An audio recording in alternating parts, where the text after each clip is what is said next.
Pancasila berasal dari bahasa Sanskerta yang terdiri dari dua suku kata, yakni panca yang artinya 5 dan sila yang berarti prinsip atau asas.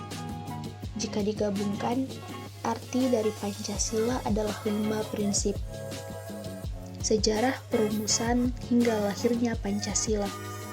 Pada tanggal 1 Juni 1945, Soekarno secara spontan menyebut dasar-dasar negara dalam pidatonya, yang kini dikenal dengan judul Lahirnya Pancasila. Dalam pidatonya, Soekarno mengucapkan nama Pancasila. Soekarno juga mengatakan bahwa nama Pancasila ini ditentukan dengan petunjuk seorang teman ahli bahasa. Ini menjadikan tanggal 1 Juni 1945 sebagai hari lahirnya Pancasila.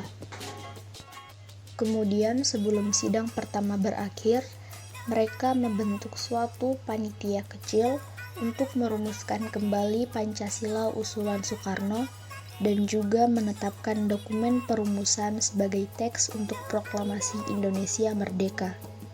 Rumusan Pancasila akhirnya disetujui pada tanggal 22 Juni 1945 dan diberi nama Piagam Jakarta. Protes dari para utusan. Mereka menyampaikan keberatan terkait bunyi sila pertama Pancasila.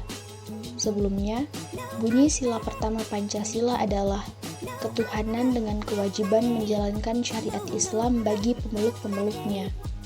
Bunyi sila pertama Pancasila tersebut dianggap tidak sesuai dengan keadaan masyarakat Indonesia yang tidak hanya memeluk agama Islam.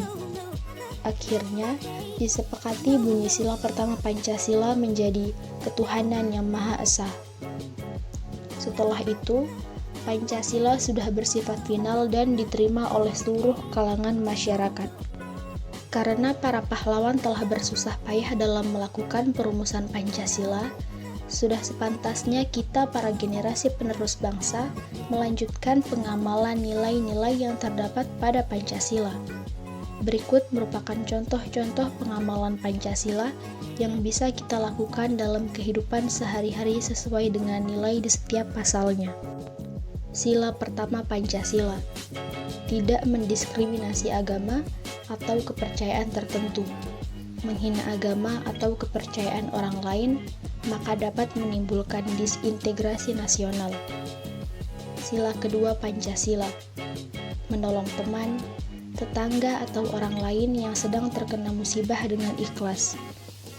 Sila ketiga Pancasila, mengembangkan sikap cinta tanah air. Misalnya, membeli produk dalam negeri. Selain itu, juga bangga terhadap bangsa dan negara Indonesia, seperti mengenalkan budaya Indonesia kepada bangsa lain.